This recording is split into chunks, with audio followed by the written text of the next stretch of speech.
Sunday, November 5, to share the good news. Read Luke chapter 24, verses 1 to 12. What was the response of those who heard about the risen Christ? Luke 24, beginning at verse 1. Now on the first day of the week, very early in the morning, they and certain other women with them came to the tomb, bringing the spices which they had prepared. But they found the stone rolled away from the tomb. Then they went in and did not find the body of Jesus. And it happened, as they were greatly perplexed about this, that, behold, two men stood by them in shining garments. Then, as they were afraid and bowed their faces to the earth, they said to them, Why do you seek the living among the dead? He is not here, but is risen.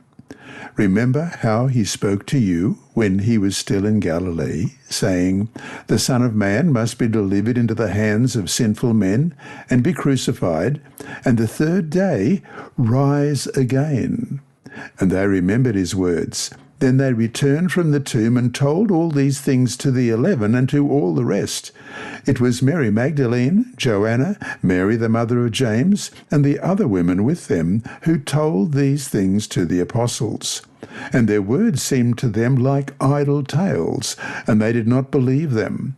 But Peter arose and ran to the tomb, and stooping down he saw the linen cloths lying by themselves. And he departed, marvelling to himself at what had happened. Early Sunday morning after Jesus' death, Luke says that a number of women went to the tomb. They had spices with them, so it's likely that they were going to tend to Jesus' body now that the Sabbath was over. Expecting to find a still sealed tomb, they were shocked to find the tomb empty.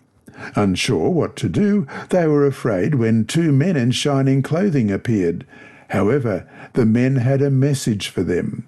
Reminding them of Jesus' words, they told the women that Jesus had indeed risen as he had said he would.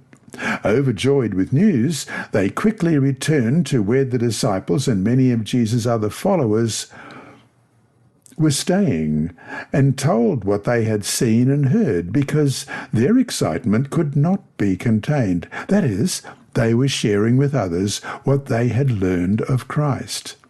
Can you imagine how the women must have felt?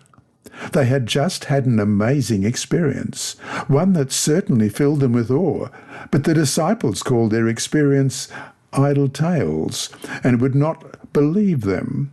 Thus, not sure whether to believe the women or not, Peter ran to the tomb to see for himself. For Peter, and for many of us, there is a hesitancy to accept something simply because someone else said it. Though Peter listened to the women, he could not share in their experience until later. At first, all he experienced was an empty tomb, and that, Luke says, simply left him marvelling to himself. His experience at the tomb was not the same as that of the women. Regardless of Peter's response, as soon as these women heard the news about Jesus, they wanted to share it with others. What greater motivation for mission could there be than to let others know about Jesus and what he has done for them? What greater motive than to spread the good news of salvation in Jesus, the only hope any of us have? Of course, we need a personal experience with God ourselves before we can share it with others. Our desire to share with others what we love so much must be a crucial part of our motivation for mission.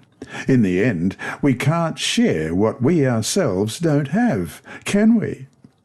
And so to finish today, what are some of the experiences you have had with the reality of God and his love? Why are these times so precious to you? And how do they motivate you to reach out to others with the good news? You have been listening to a reading of the Adult Sabbath School lessons by Dr. Percy Harrold and the inside story by his niece Sibylla. Apart from being provided free to those who are visually impaired, these audio lessons are available on the official General Conference Sabbath School and Personal Ministry app, on SoundCloud, Apple iTunes, and also on YouTube. Search for Percy Harrold Sabbath to find all of these. And remembering all the time that God is always faithful.